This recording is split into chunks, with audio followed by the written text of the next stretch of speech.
গাজায় প্রবল বৃষ্টিতে আশ্রয় শিবির প্লাবিত, বিপাকে লাখো ফিলিস্তিনি। বৈরী আবহাওয়ার মধ্যেও চলছে ইসরায়েলি হামলা। 20,000 শান্তিরক্ষী মোতায়েনে প্রস্তুত ইন্দোনেশিয়া। তাইওয়ানে $33 কোটি অস্ত্র বিক্রির অনুমোদন যুক্তরাষ্ট্রের। বেইজিংয়ের তীব্র ক্ষোভ, তাইপে ইস্যুতে জড়ালে শোচনীয় পরাজয় হবে জাপানের, হুঁশিয়ারি চীনের। বিহারে বিধানসভা নির্বাচনে কংগ্রেস আরজেডি মহাজোটের ভরাডুবি। প্রত্যাশার চেয়ে বেশি আসন নীতিশ কুমার নেতৃত্বাধীন এনডিএ জোটের। ভোট কারচুপির অভিযোগ রাহুল গান্ধীর। সুদানের আল ফাশিরে গণহত্যার তদন্তে জাতিসংঘের অনুমোদন। কমিটি গঠন। অস্ত্র দেওয়ার অভিযোগ থাকলেও ম্যান্ডেটে নেই আবুধাবি তেহরানের নাম। এবং জলবায়ু সম্মেলনে বিশ্ব নেতাদের অনুপস্থিতি, ক্ষতিপূরণের প্রতিশ্রুত অর্থ দিতে উন্নত দেশগুলোর কাছে দাবি তুলেছে বাংলাদেশ সহ উন্নয়নশীল দেশের প্রতিনিধিরা।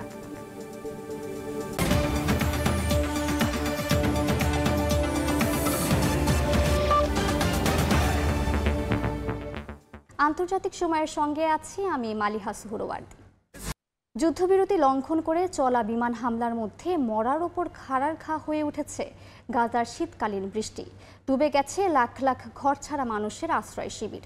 এর মধ্যে 20,000 শান্তিরক্ষী নিয়ে গাজায় মিশনে প্রস্তুত ইন্দোনেশিয়া।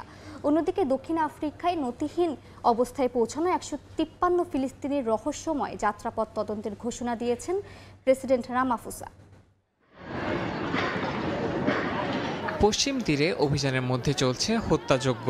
বেইত লাহিয়া, গাজার পূর্বাঞ্চল ও খান ইউনিসে রাতভর চলে বিমান হামলা। তীব্র নিরাপত্তাহীনতার মধ্যে গাজার 9 লাখের বেশি বাস্তুচ্যুত মানুষ আশ্রয় নিয়েছে তাঁবুতে। একটি শক্তিশালী নিম্নচাপ ধেয়ে আসায় আশঙ্কা বাড়ছে নতুন বিপর্যয়ের। রাতভর বৃষ্টিতে সকালে তাঁবু খোলার পর দেখা গেছে ভেতরে হাঁটু সমান পানি। ভিজে গেছে শিশুদের কাপড় ও খাবার। গাজার সিভিল ডিফেন্স বলছে সরঞ্জামহীন অবস্থায় তারা শত শত সহায়তার আবেদন পাচ্ছে, কিন্তু সাড়া দেওয়ার মতো সক্ষমতা নেই। জাতিসংঘ বলছে 14 লাখ মানুষ জরুরি আশ্রয় সামগ্রী চাইলেও সংগ্রহ করা যাচ্ছে না প্রয়োজনীয় সরবরাহ। একই সময়ে অবকাঠামো ধ্বংস, চিকিৎসা সংকট ও নিরাপত্তাহীনতা মিলিয়ে দক্ষিণ গাজা দ্রুত অসুরক্ষিত মানবিক অঞ্চলে রূপ নিচ্ছে।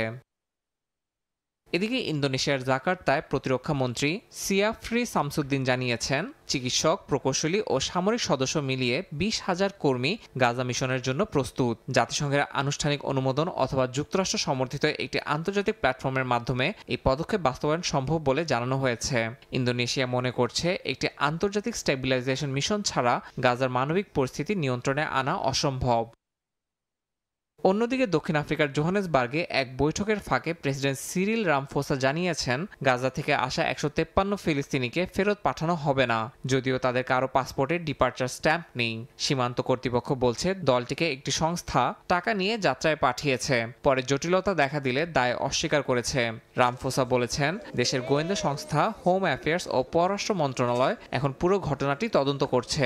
কিভাবে এই চার্টার্ড ফ্লাইট কেনিয়া হয়ে কোনো আন্তর্জাতিক ভিসা প্রক্রিয়া ছাড়া দক্ষিণ আফ্রিকায় পৌঁছালো তা নিয়েই চলছে জল্পনা কল্পনা। ইয়াসিন মোহাম্মদ জিসান, সময় সংবাদ। তাইওয়ানের কাছে $33 কোটি অস্ত্র বিক্রির অনুমোদন দিয়েছে মার্কিন প্রশাসন। চুক্তি অনুযায়ী সামরিক বিমানের যন্ত্রাংশ সরবরাহ করা হবে তাইপেকে। সমরাস্ত্র বিক্রির অনুমোদন দেয় ট্রাম্প প্রশাসনকে ধন্যবাদ জানিয়েছে তাইওয়ান। তবে তীব্র ক্ষোভ জানিয়েছে চীন। এদিকে তাইওয়ানে চীনা হামলা হলে সামরিক প্রতিক্রিয়া দেখানোর বিষয়ে জাপানের প্রধানমন্ত্রীর মন্তব্যের পাল্টা সতর্কবার্তা দিয়েছে বেইজিং। চীন হুঁশিয়ারি উচ্চারণ করে বলেছে, তাইওয়ান ইস্যুতে সামরিকভাবে জড়ালে শোচনীয় পরাজয় হবে জাপানের। তাইওয়ানকে নিজেদের অংশ হিসেবে দাবি করে চীন। এ নিয়ে দ্বীপটির সঙ্গে বরাবরই দ্বন্দ্ব লেগে থাকে বেইজিংয়ের। নিয়মিত তাইওয়ানের চারপাশে মহড়া চালিয়ে চাপ সৃষ্টির কৌশল অবলম্বন করছে চীনা সেনাবাহিনী। এমন পরিস্থিতির সুযোগে প্রায়ই তাইওয়ান ইস্যুতে মন্তব্য করে পরিস্থিতি জটিল করতে দেখা গেছে যুক্তরাষ্ট্রকে। এরই ধারাবাহিকতায় এবার দ্বীপটির কাছে অস্ত্র বিক্রির ঘোষণা দিল মার্কিন প্রশাসন।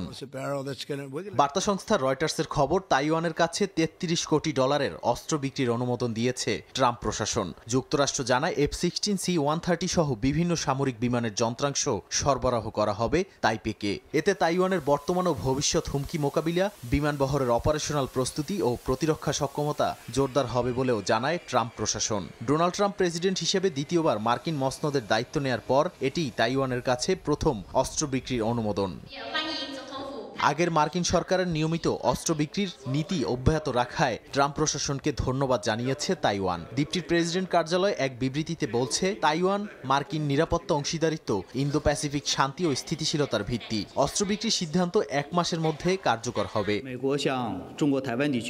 এদিকে তাইওয়ানকে মার্কিন অস্ত্র সরবরাহের খবরে তীব্র ক্ষোভ প্রকাশ করেছে চীন। দেশটির পররাষ্ট্র মন্ত্রণালয়ের মুখপাত্র লিন জিয়ান বলেন, তাইওয়ান ইস্যু চীনের মূল স্বার্থের কেন্দ্রবিন্দু এবং চীন যুক্তরাষ্ট্র সম্পর্কের প্রথম রেড লাইন। চীনের জাতীয় স্বার্থ রক্ষায় যে কোনো পদক্ষেপ নিতে বেইজিং পিছপা হবে না বলে সতর্ক করেন জিয়ান। তাইওয়ান ইস্যুতে জাপানের সঙ্গে উত্তেজনা দেখা দিয়েছে চীনের। সম্প্রতি প্রধানমন্ত্রী সানায়া তাকাইচি বলেন, তাইওয়ানে চীনা হামলা হলে তা টোকিওর জন্য হুমকি হতে পারে। এমন কিছু ঘটলে জাপানের তরফ থেকেও সামরিক প্রতিক্রিয়াও আসতে পারে। তার এমন মন্তব্যে ক্ষুব্ধ হয়ে চীনে নিযুক্ত জাপানের রাষ্ট্রদূতকে তলব করেছে বেইজিং। একই সঙ্গে টোকিওতে চীনা দূতাবাসের কর্মীদের বাইরে বের হওয়ার বিষয়ে সতর্ক করা হয়েছে। চীন হুঁশিয়ারি উচ্চারণ করে বলেছে, তাইওয়ান ইস্যুতে সামরিকভাবে জড়ালে শোচনীয় পরাজয় হবে জাপানের। নাদিম মারজান, সময় সংবাদ। চীনের নৌবাহিনীর যুদ্ধজাহাজ সিচুয়ানের প্রথম পরীক্ষামূলক সমুদ্র অভিযান শুরু হয়েছে। এই সমুদ্র যাত্রায় জাহাজের শক্তি, বৈদ্যুতিক এবং অন্যান্য ব্যবস্থার নির্ভরযোগ্যতা এবং স্থিতিশীলতা পরীক্ষা এবং যাচাইয়ের ওপর জোর দেওয়া হবে। চীনের প্রথম টাইপ 076 উভচর আক্রমণকারী যুদ্ধজাহাজটি চীনের সবচেয়ে বড় ল্যান্ডিং হেলিকপ্টার ডক রয়েছে। পূর্ণ ধারণ ক্ষমতায় সিচুয়ানের ওজন 40,000 টনেরও বেশি। এ ধরনের যুদ্ধজাহাজ শুধু উপকূলীয় অবতরণের জন্য নয়, বরং হালকা বিমানবাহী জাহাজ হিসেবে ব্যবহার করা যায়। বিশেষজ্ঞরা বলছেন, এটি চীনের যুদ্ধজাহাজ নির্মাণে অগ্রগতির বার্তা দিচ্ছে। জাহাজটির ইলেকট্রোম্যাগনেটিক ক্যাটাপল্ট প্রযুক্তি ব্যবহার করে, যা ফিক্সড উইং বিমান, হেলিকপ্টার সহ অন্যান্য সামরিক সরঞ্জাম বহনের সক্ষমতা রয়েছে।自2024年12月下水以来，顺利完成细泊试验和装设备调试，具备出海试验的。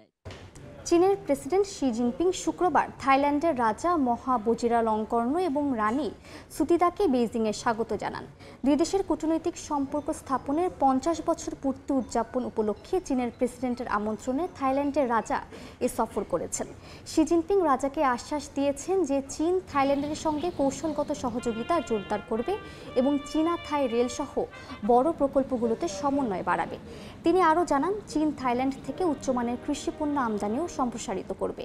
কয়েক বছর ধরেই চীন এই সফরের জন্য তাগাদা দিয়ে আসছিল বলে ধারণা করা হচ্ছে। থাই সরকার এক বিবৃতিতে বলেছে, এই সফর দুই দেশের সব স্তরে গভীর বন্ধুত্ব ও পারস্পরিক বোঝাপড়াকে সামনে এনেছে। 挖吉拉隆宫国王将中国作为首个国事访问的大国，成为中泰建交以来首位访华的泰国国王。今年是中泰建交50周年，即中泰友谊金色50年，有望相助，是真正的。ভেনেজুয়েলার স্থল অভিযানের হালনাগাদ পরিকল্পনা হাতে পেয়েছেন মার্কিন প্রেসিডেন্ট ডোনাল্ড ট্রাম্প। দেশটিকে লক্ষ্য করে সামরিক অভিযান অপারেশন সাউদার্ন স্পিয়ারের ঘোষণা দিয়েছেন মার্কিন সমরমন্ত্রী পিট হেগসেথ। এদিকে ট্রাম্প প্রশাসনের এমন পদক্ষেপের তীব্র সমালোচনা করেছেন ভেনেজুয়েলার প্রেসিডেন্ট নিকোলাস মাদুরো।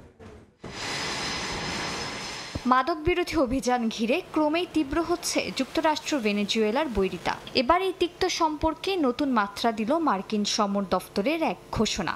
লাতিন আমেরিকার দেশটিকে লক্ষ্য করে সামরিক অভিযান অপারেশন সাউদার্ন স্পিয়ার এর ঘোষণা দিয়েছেন মার্কিন সমরমন্ত্রী পিট হেগসেথ। স্থানীয় সময় বৃহস্পতিবার তিনি জানান, এই অভিযান মূলত নার্কো বা মাদক সন্ত্রাসীদের লক্ষ্য করে পরিচালনা করা হবে। হেগসেথ দাবি করেন, এই অভিযান যুক্তরাষ্ট্রের জনগণকে মাদকের অভিশাপ থেকে রক্ষা করবে। তবে এখনো স্পষ্টভাবে জানা যায়নি ভেনেজুয়েলা সংলগ্ন এলাকায় যুক্তরাষ্ট্র যে সামরিক তৎপরতা চালাচ্ছে তারই নতুন নাম সাউদার্ন স্পিয়ার, নাকি এটি আসলেই বড় অভিযানের সূচনা। মার্কিন নৌবাহিনীর বিমানবাহী রণতরী এর মধ্যেই সেসব এলাকায় মোতায়েন করা হয়েছে। এদিকে মার্কিন গণমাধ্যম সিবিএস এর এক প্রতিবেদন অনুযায়ী কারাকাসের বিরুদ্ধে সম্ভাব্য অভিযানে নানা বিকল্প নিয়ে যুক্তরাষ্ট্রের প্রেসিডেন্ট ডোনাল্ড ট্রাম্পকে ব্রিফ করেছেন পিট হেগসেথ। এর মধ্যে সরাসরি ভূমিতে আঘাত হানার বিষয়টিও আলোচনায় রয়েছে। তবে ট্রাম্প এখনো ভেনেজুয়েলার উপর সরাসরি অভিযানের সিদ্ধান্ত নেননি। ভেনেজুয়েলার প্রেসিডেন্ট নিকোলাস মাদুরো এসব মার্কিন পদক্ষেপকে উন্মুক্ত যুদ্ধের হুমকি বলে প্রত্যাখ্যান করেছেন। স্থানীয় সময় বৃহস্পতিবার কারাকাসে হাজারো যুব সমর্থকদের মিছিলে যোগ দিয়ে ভেনেজুয়েলার নাগরিকদের ওপর নির্যাতন ও আক্রমণের হুমকি দেওয়ার জন্য যুক্তরাষ্ট্রকে অভিযুক্ত করেন তিনি। ক্যারিবীয় সাগরে সন্দেহভাজন মাদকবাহী নৌকায় যুক্তরাষ্ট্রের হামলা নিয়ে কলম্বিয়ার প্রেসিডেন্ট গুস্তাভো পেত্রো সরাসরি ট্রাম্প প্রশাসনকে কাঠগড়ায় তুলেছেন। এনবিসিকে দেয়া সাক্ষাৎকারে তিনি ট্রাম্পকে বর্বর আখ্যা দিয়ে দাবি করেন এ ধরনের হামলায় নিহত হয়েছেন সাধারণ নৌকাচালক। মালিহা সুহরওয়ার্দী, সময় সংবাদ। আন্তর্জাতিক সময় আরও থাকছে। ভারতের জম্মু কাশ্মীরে থানায় বিস্ফোরণে 9 জন নিহত, আহত অন্তত 27। বিস্ফোরক পরীক্ষা নিরীক্ষার সময় দুর্ঘটনা, দাবি পুলিশের। হতাহত বাড়ার শঙ্কা।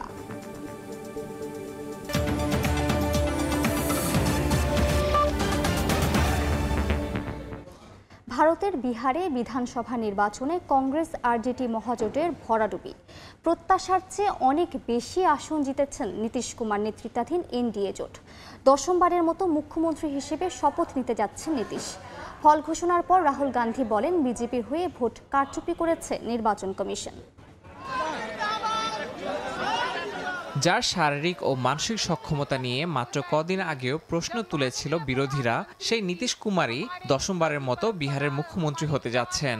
ভোট গণনা ঘিরে জল্পনা কল্পনার মধ্যেই পাল্টে গেছে সমীকরণ। 243 আসনের বিধানসভায় 2 শতাধিক আসন পেয়ে এনডিএ নিশ্চিত করেছে নিরঙ্কুশ সংখ্যাগরিষ্ঠতা।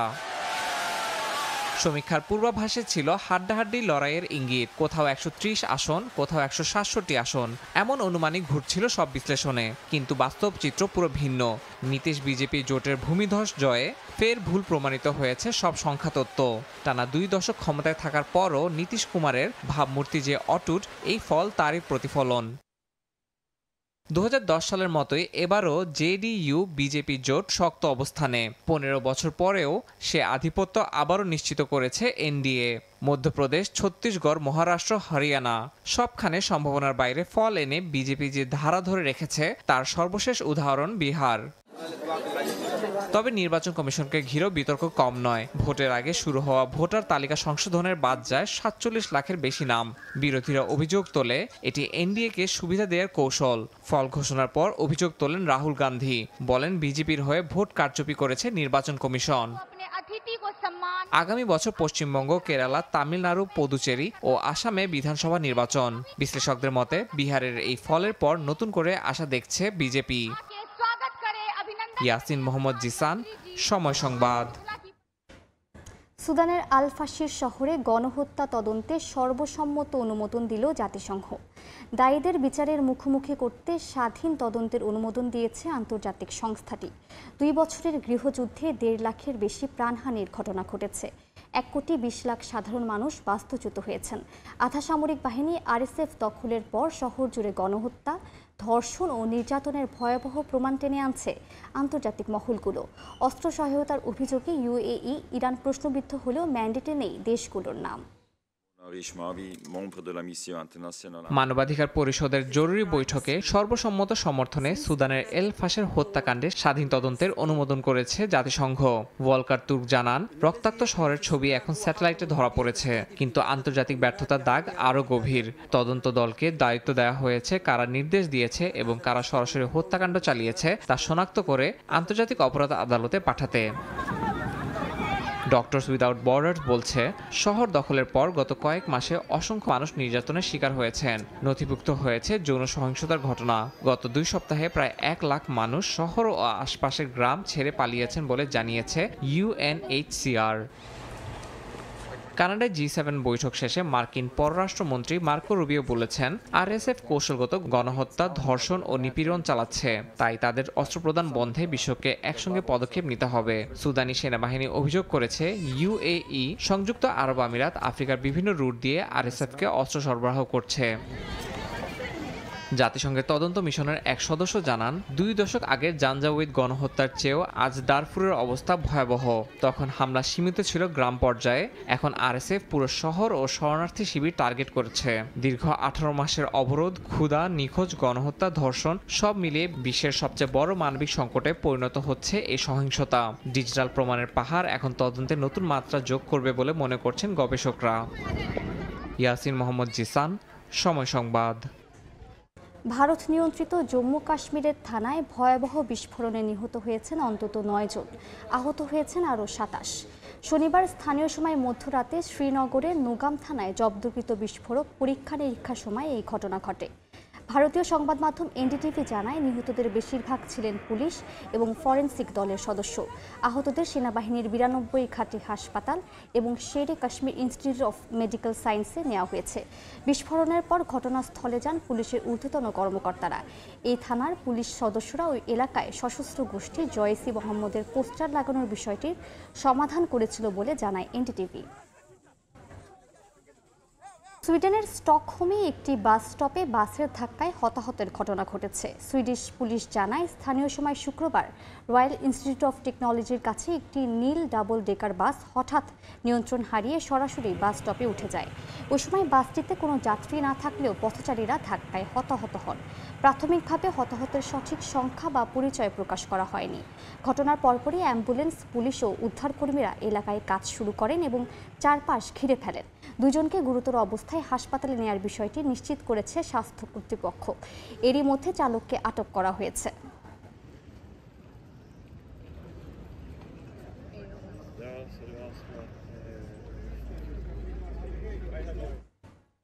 আন্তর্জাতিক সময়ে আরও থাকছে। ইন্দোনেশিয়ার বালিতে সড়কে ঝরল 5 চীনা পর্যটকের প্রাণ, আহত অন্তত 8। নিয়ন্ত্রণ হারিয়ে গাছে থাকা খাতে ছিটকে পড়ে দুর্ঘটনা। বিদেশি কর্মীদের অস্থায়ীভাবে H1B ভিসা দেওয়ার সিদ্ধান্ত নিয়েছে যুক্তরাষ্ট্র।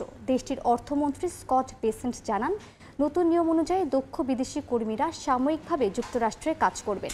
মার্কিন কর্মীদের প্রশিক্ষণ দেওয়ার পর তাদের ফিরতে হবে নিজ দেশে।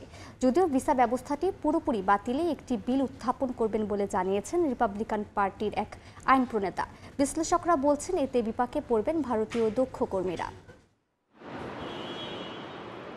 যুক্তরাষ্ট্রে দক্ষ কর্মী নেয়ার H1B ভিসার নিয়মে গত কয়েক মাসে একের পর এক পরিবর্তন এনেছে ট্রাম্প প্রশাসন। সম্প্রতি এই ভিসার এককালীন আবেদন ফি $1 লাখ নির্ধারণেরও ঘোষণা দেয়া হয়। এবার মার্কিন প্রশাসন জানিয়েছে বিদেশি কর্মীদের অস্থায়ীভাবে H1B ভিসা প্রদান করা হবে।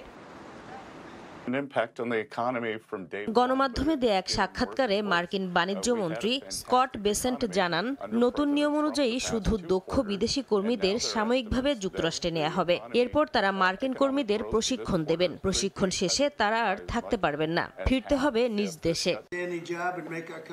এই ভিসার বিষয়ে সম্প্রতি সুর নরম করে ট্রাম্প বলেছিলেন, যুক্তরাষ্ট্রের নির্দিষ্ট কিছু ক্ষেত্রে বিদেশি প্রতিভা নেওয়া প্রয়োজন, কারণ এখনো বিভিন্ন ক্ষেত্রে জ্ঞান ও দক্ষতার নিরিখে পিছিয়ে রয়েছেন মার্কিন কর্মীরা। সেই মন্তব্যেরই ব্যাখ্যা দিয়েছেন বেসেন্ট। এদিকে H1B ভিসা বাতিলের বিল উত্থাপন করবেন বলে জানিয়েছেন জর্জিয়ার কংগ্রেসওম্যান মার্জরি টেলর গ্রিন। সামাজিক যোগাযোগ মাধ্যমে পোস্ট করা এক ভিডিও বার্তায় জানান, তার বিলটি পাশ হলে বিদেশিদের নাগরিকত্ব পাওয়ার পথ বন্ধ হবে। পাশাপাশি ভিসার মেয়াদ শেষ হলে তাদের বাধ্যতামূলকভাবে দেশে ফিরে যেতে হবে। তবে গ্রিন বলেন, জরুরি চিকিৎসা সেবায় যুক্ত চিকিৎসক ও নার্সদের জন্য বছরে সর্বোচ্চ 10,000 ভিসার ব্যবস্থা থাকবে, যদিও ধাপে ধাপে সেই সুবিধা বাতিল করা হবে। যুক্তরাষ্ট্রে উচ্চ দক্ষতা সম্পন্ন বিশেষায়িত পেশায় বিদেশি জনবল নিয়োগে এই ভিসা ব্যবহৃত হয়। বর্তমানে বছরে 65,000 সাধারণ H1B ভিসা এবং মার্কিন অ্যাডভান্সড ডিগ্রিধারীদের জন্য অতিরিক্ত 20,000 ভিসা বরাদ্দ রয়েছে। এই ভিসার সবচেয়ে সুবিধাভোগী ভারতীয় পেশাজীবীরা। সংশ্লিষ্টরা বলছেন, সাম্প্রতিক বছরগুলোতে অনুমোদিত আবেদনের 70% বেশি ভারতীয়দের। নাসরিন রুমি, সময় সংবাদ। দীর্ঘ 232 বছর পর যুক্তরাষ্ট্রে বন্ধ হয়ে যাচ্ছে 1 সেন্টের ধাতব মুদ্রা বা পেনি। ডিজিটাল লেনদেনের যুগে আর্থিক সাশ্রয়ের লক্ষ্যে পেনির উৎপাদন বন্ধের সিদ্ধান্ত নিয়েছে মার্কিন প্রশাসন। স্থানীয় সময় বুধবার দেশটির ফিলাডেলফিয়া অঙ্গরাজ্যের বিন্টে শেষবারের মতো তৈরি করা হয় পেনি।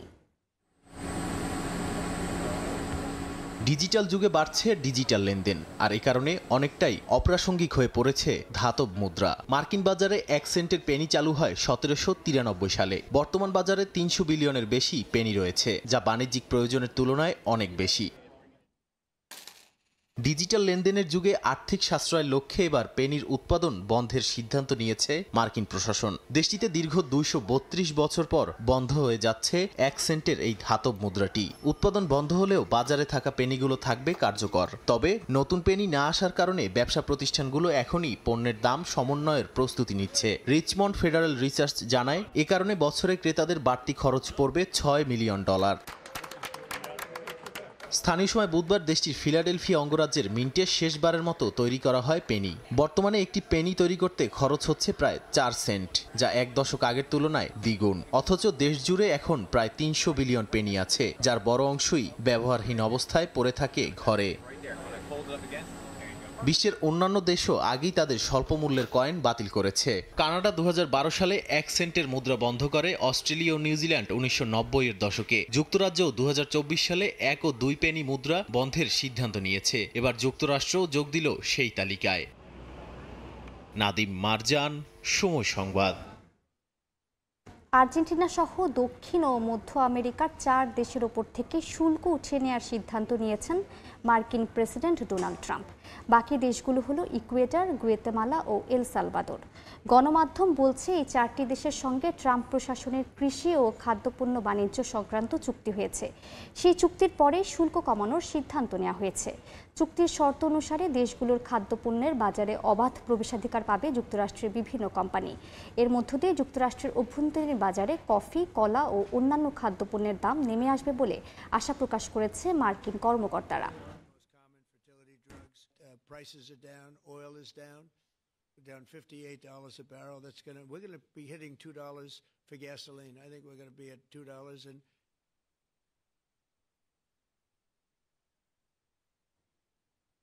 চীনের নতুন বাড়ির দাম অক্টোবর মাসে 1 বছরের মধ্যে সবচেয়ে বেশি কমেছে। সরকারি পরিসংখ্যান বলছে রিয়েল এস্টেট খাতে চাহিদা কম এবং বিনিয়োগও ধীর। বিশ্লেষকরা বলছেন বাজার স্থিতিশীল রাখতে আরও নীতি সহায়তার প্রয়োজন। 2021 সালের পর চীনের আবাসন খাতে বিক্রয় ও বিনিয়োগ কমে গেছে। অক্টোবর মাসে নতুন বাড়ির দাম 1 বছরে সবচেয়ে বেশি হারে কমেছে। জাতীয় পরিসংখ্যান ব্যুরোর তথ্যে দেখা গেছে চলতি বছরের প্রথম 10 মাসে রিয়েল এস্টেট বিনিয়োগ 14.7% কমেছে। অন্য স্থায়ী সম্পদে বিনিয়োগ সামান্য বেড়েছে। অবকাঠামো খাতে প্রায় অপরিবর্তিত, উৎপাদন খাতে 2.7% বেড়েছে। নতুন নির্মিত বাণিজ্যিক বাড়ির বিক্রয় এলাকা প্রায় 72 কোটি বর্গমিটার, যা গত বছরের তুলনায় 6.8% কম। বিক্রয় আয় 6.69 ট্রিলিয়ন ইউয়ান, অর্থাৎ প্রায় 86,970 কোটি টাকা, যা 9.6% কমেছে। জাতীয় পরিসংখ্যান ব্যুরো বলছে রিয়েল এস্টেট বাজার এখন পুরনো মডেল থেকে নতুন উন্নয়ন মডেলের দিকে পরিবর্তনের মধ্যে রয়েছে। এই পরিবর্তন পুরোপুরি সম্পূর্ণ হতে সময় লাগবে, তাই কিছু সূচক ওঠানামা করতে পারে বলেও সতর্ক তাদের। রিয়েল এস্টেট খাত এখন পুরনো কাঠামো থেকে নতুন উন্নয়ন পদ্ধতির দিকে পরিবর্তনের মধ্য দিয়ে যাচ্ছে। এই রূপান্তর পুরোপুরি সম্পন্ন হতে সময় লাগবে এবং চলার পথে কিছু সূচক অস্থিরতা দেখা যেতে পারে। তাই এই পরিবর্তনগুলোকে সতর্কভাবে এবং বাস্তবসম্মত দৃষ্টিতে মূল্যায়ন করা প্রয়োজন। বাজারে দাম কমার ঘটনা সেপ্টেম্বর ও অক্টোবরে বেশি দেখা গেছে, যা সাধারণত বিক্রয়ের সময়। বিশ্লেষকরা বলছেন বাজার স্থিতিশীল হলে মানুষের বাড়ি কেনার খরচ কমবে এবং সরকারি প্রকল্প ও রফতানির উপর অতিরিক্ত নির্ভরতা কমাবে বলে ধারণা তাদের। শিউলি রোজা, সময় সংবাদ। দেখছেন আন্তর্জাতিক সময়। বিশ্ব নেতাদের অনুপস্থিতিতে এবারে জলবায়ু সম্মেলন অনেকটা লক্ষ্যহীন হলেও জলবায়ু পরিবর্তনের প্রভাবে ক্ষতিপূরণের প্রতিশ্রুত অর্থ দিতে উন্নত দেশগুলোর কাছে দাবি তুলেছে বাংলাদেশ সহ উন্নয়নশীল দেশের প্রতিনিধিরা। প্রথমবার এ সম্মেলনে অংশ নিয়েছে মৎস্য ও প্রাণী সম্পদ মন্ত্রণালয়। উপদেষ্টা ফরিদা আক্তার বলেন, ইলিশ সহ মৎস্য ও প্রাণী খাত রক্ষায় আন্তর্জাতিক পরিসরে দাবি তোলার বিকল্প নেই। ব্রাজিলের বেলেম থেকে বিস্তারিত জানাচ্ছেন রিপোর্টার প্রসূন আশিস। পৃথিবীর সপ্তম জলবায়ু ঝুঁকিপূর্ণ দেশ বাংলাদেশ। ঘন ঘন ঘূর্ণিঝড়, নদী ভাঙন ও লবণাক্ততায় বিপন্ন হচ্ছে লাখো মানুষের জীবন জীবিকা।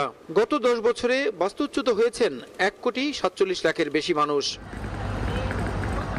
ব্রাজিলের বিখ্যাত রেইনফরেস্ট আমাজন বেষ্টিত শহর বেলেমেতে COP30 সম্মেলনের লক্ষ্য নতুন কোনো প্রতিশ্রুতি নয়, বরং 2015 সালের প্যারিস চুক্তি অনুযায়ী উন্নত দেশগুলোর দেয়া প্রতিশ্রুতির বাস্তবায়ন।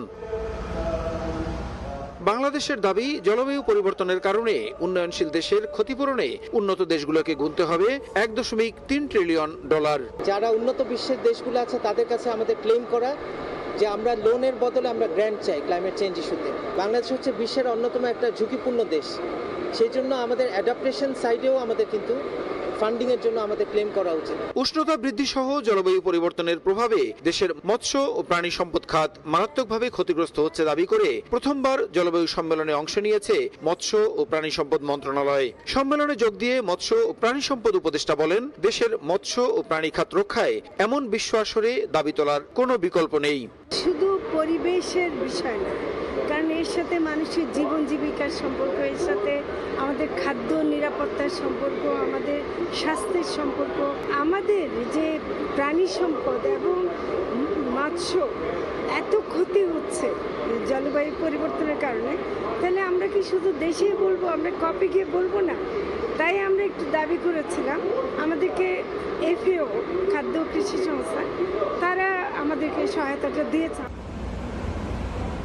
জলবায়ু পরিবর্তনের প্রভাবে ক্ষতিগ্রস্ত দেশগুলোকে ক্ষতিপূরণ দেওয়ার যে অঙ্গীকার করেছে উন্নত দেশগুলো, সেই ক্ষতিপূরণের অর্থ কোনোভাবেই ঋণ হিসাবে নয়, দিতে হবে অনুদান হিসাবে। বাংলাদেশ সহ উন্নয়নশীল দেশগুলো এমনই দাবি তুলেছে এবারের সম্মেলনে।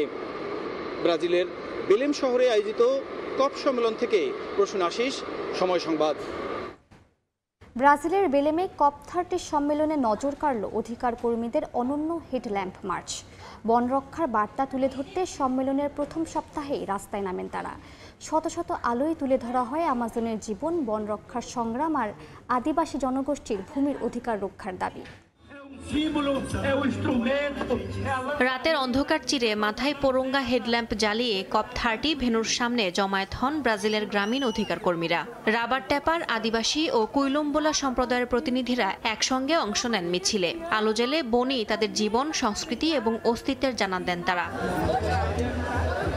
বিক্ষোভকারীরা জানায়, ভূমির অধিকার ছাড়া জীবন বাঁচানো অসম্ভব। COP30 সম্মেলনে আদিবাসী প্রতিনিধি দলগুলো দখলকৃত বনভূমির সুরক্ষা, বৈশ্বিক নির্গমন হ্রাসে ধনী দেশগুলোর দায় এবং স্থানীয় সম্প্রদায়ের ভূমির আইনি নিশ্চয়তার মতো দীর্ঘদিনের দাবি পুনর্ব্যক্ত করেন। মিছিলে অংশ নিয়ে ব্রাজিলের পরিবেশ মন্ত্রী জানান, আদিবাসী ও বন নির্ভর জনগোষ্ঠীর জ্ঞান ও প্রযুক্তি বনকে বাঁচিয়ে রাখছে। তাদের জীবনযাপন শুধু জীববৈচিত্র্য রক্ষা নয়, কার্বন শোষণেও ভূমিকা রাখছে, যা গোটা পৃথিবীর প্রাণকেন্দ্র হিসেবে কাজ করে।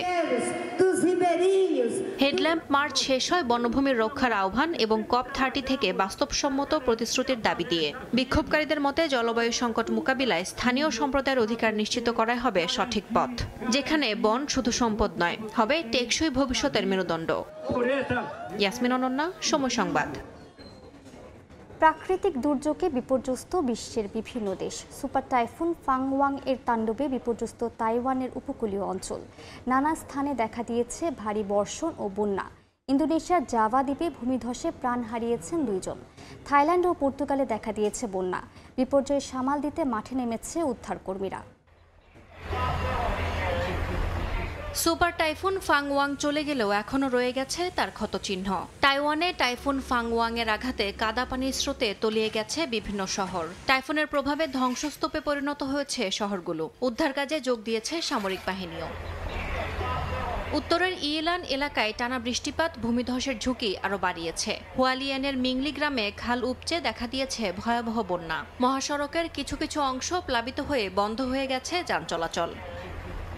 এদিকে ইন্দোনেশিয়ার জাভা দ্বীপে ভারী বর্ষণে সৃষ্টি হয়েছে ভূমিধস। এতে প্রাণহানির খবরও পাওয়া গেছে। এখনো নিখোঁজ রয়েছেন অনেকে। টানা কয়েকদিনের ভারী বৃষ্টিপাতে পাহাড়ি ঢলে ক্ষতিগ্রস্ত হয়েছে কয়েকটি গ্রাম। জাতীয় দুর্যোগ ব্যবস্থাপনা সংস্থা জানায়, মাটি ভেজা থাকায় উদ্ধার কাজ ব্যাহত হচ্ছে। ইন্দোনেশিয়ায় প্রতি বছর অক্টোবর থেকে মার্চ পর্যন্ত বর্ষাকালে প্রায়ই বন্যা ও ভূমিধস দেখা দেয়। চলতি বছরের জানুয়ারিতেও সেন্ট্রাল জাভায় একই ধরনের ভয়াবহ ভূমিধসে বেশ কয়েকজন মারা গেছেন।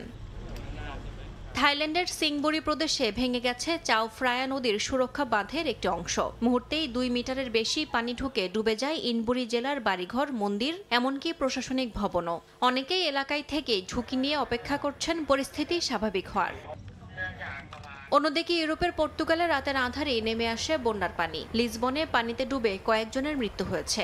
রাস্তাঘাট, গাড়ি সব ডুবে গেছে বন্যার তীব্র স্রোতে। স্থানীয়রা বলছেন মধ্যরাতে ঘরে পানি ঢুকে পড়ায় কেউ আর বের হওয়ার সময় পায়নি। জরুরি সহায়তায় নেমেছে উদ্ধারকর্মীরা। ভারী বৃষ্টিপাতের সম্ভাবনায় জারি রয়েছে জরুরি সতর্কবার্তা। ইয়াসমিন অনন্যা, সময় সংবাদ। ইরানের রাজধানী তেহরানে বৃষ্টির জন্য প্রার্থনা করছেন সাধারণ মানুষ। টানা খরা আর মারাত্মক পানি সংকটে বিপর্যস্ত দেশটি। পরিস্থিতি এভাবে চলতে থাকলে 1 কোটিরও বেশি মানুষের শহর তেহরান ভবিষ্যতে বসবাসের অনুপযোগী হয়ে পড়তে পারে বলে সতর্ক করেছে কর্তৃপক্ষ। ডিসেম্বরের মধ্যে পর্যাপ্ত বৃষ্টি না হলে তেহরানে পানি বরাদ্দ ভিত্তিক সরবরাহ বা রেশনিং শুরু করতে হবে বলে জানিয়েছেন প্রেসিডেন্ট মাসুদ পেজিশকিয়ান। স্থানীয় সময় শুক্রবার ইরানের রাজধানী তেহরানের সালেহ মাজারে জড়ো হন হাজারো মানুষ। মাথার উপর রোদ, পায়ের নিচে ফাটা মাটি। বৃষ্টির জন্য প্রার্থনা করেন তারা। কয়েক দশকের মধ্যে সবচেয়ে ভয়াবহ পানি সংকটের মধ্য দিয়ে যাচ্ছে 1 কোটির বেশি মানুষ বসবাসকারী শহরটি। তেহরানের বাসিন্দারা জানান কয়েক বছর ধরেই পানি সাশ্রয় করে চলছেন তারা। তবে এখন প্রয়োজন রাষ্ট্রীয় পর্যায়ে কার্যকর পানি ব্যবস্থাপনা। চলমান খরা অব্যাহত থাকলে তেহরান দ্রুতই বসবাসের অযোগ্য পর্যায়ে পৌঁছে যেতে পারে। প্রেসিডেন্ট মাসুদ পেজিশকিয়ান সতর্ক করেন, ডিসেম্বরের মধ্যে পর্যাপ্ত বৃষ্টি না হলে তেহরানে পানি বরাদ্দ ভিত্তিক সরবরাহ বা রেশনিং শুরু করতে হবে।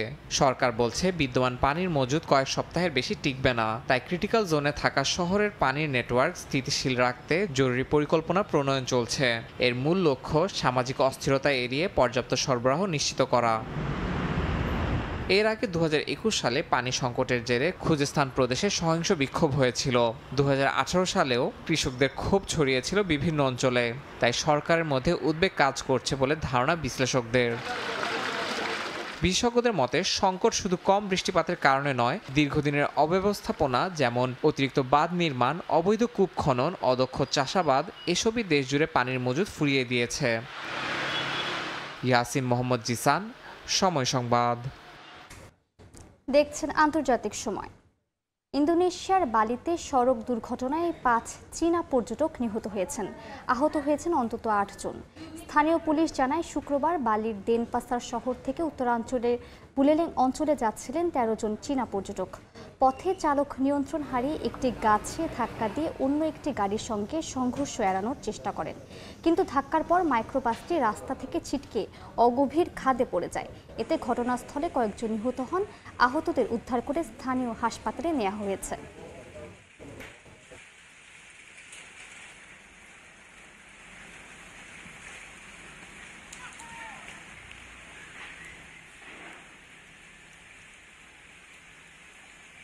দেখছেন আন্তর্জাতিক সময়। আঞ্চলিক শান্তি, টেকসই উন্নয়ন ও সহযোগিতার জোরদারে অভিন্ন প্রতিশ্রুতি ব্যক্ত করেছে বাংলাদেশ ও চীন। বৃহস্পতিবার মালদ্বীপে বাংলাদেশ হাইকমিশনার ডক্টর মোহাম্মদ নাজমুল ইসলাম এবং দেশটিতে নিযুক্ত চীনের রাষ্ট্রদূত কং জিয়ান হুয়ার সৌজন্য সাক্ষাতে উভয়ে এই প্রতিশ্রুতি পুনর্ব্যক্ত করেন। এ সময় দুই কূটনীতিক পারস্পরিক স্বার্থ সংশ্লিষ্ট নানা বিষয়ে গঠনমূলক আলোচনার পাশাপাশি আঞ্চলিক শান্তি, অর্থনৈতিক সহযোগিতা ও টেকসই উন্নয়ন জোরদারের ওপর গুরুত্ব দেন। বৈঠকে বাংলাদেশ, চীন ও মালদ্বীপের মধ্যে ত্রিপাক্ষিক সহযোগিতা আরও জোরদারের বিষয়ে একমত হন তারা।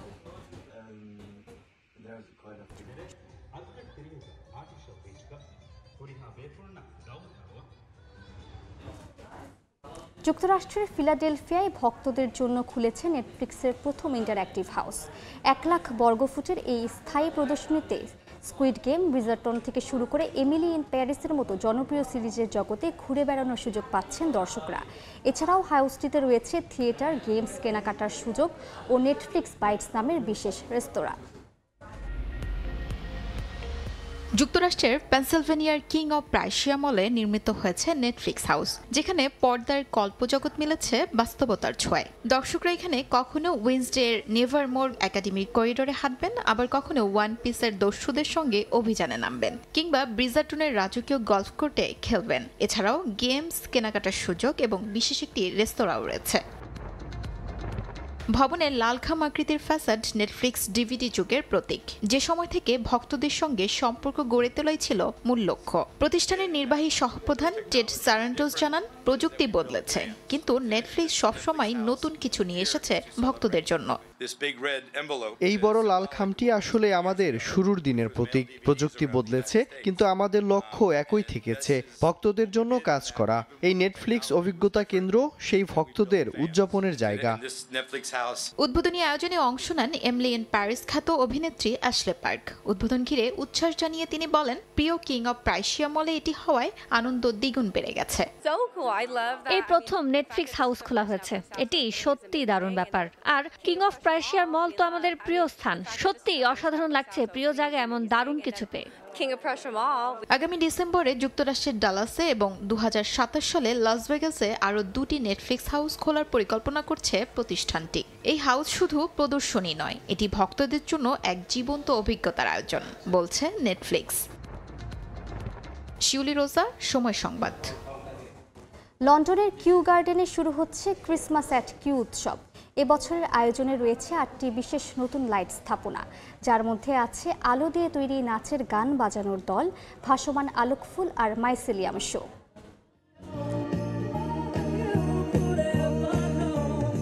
শীতের সন্ধ্যায় কিউ গার্ডেন্স রঙিন আলোয় ঝলমল করছে।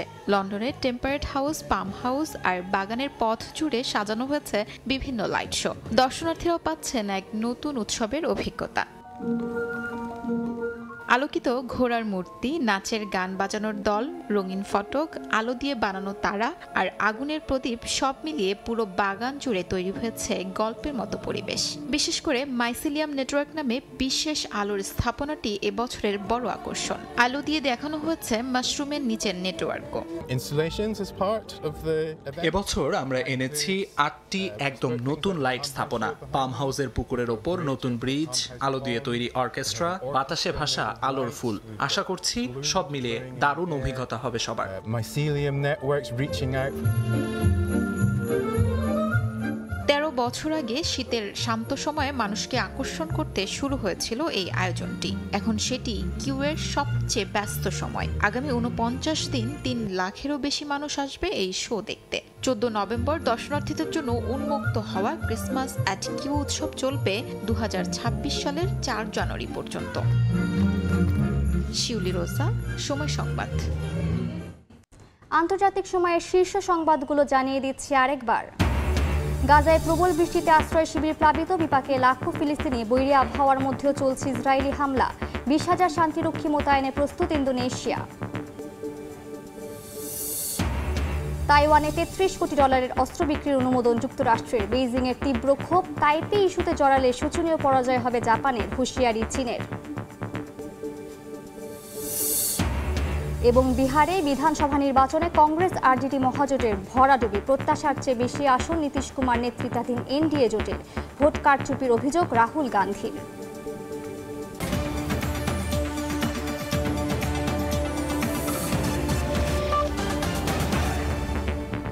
এই ছিল আন্তর্জাতিক সময়। এরপর সকাল 10টার সময় সংবাদের সঙ্গে থাকবেন জাফর সাদিক। ধন্যবাদ মালিহা।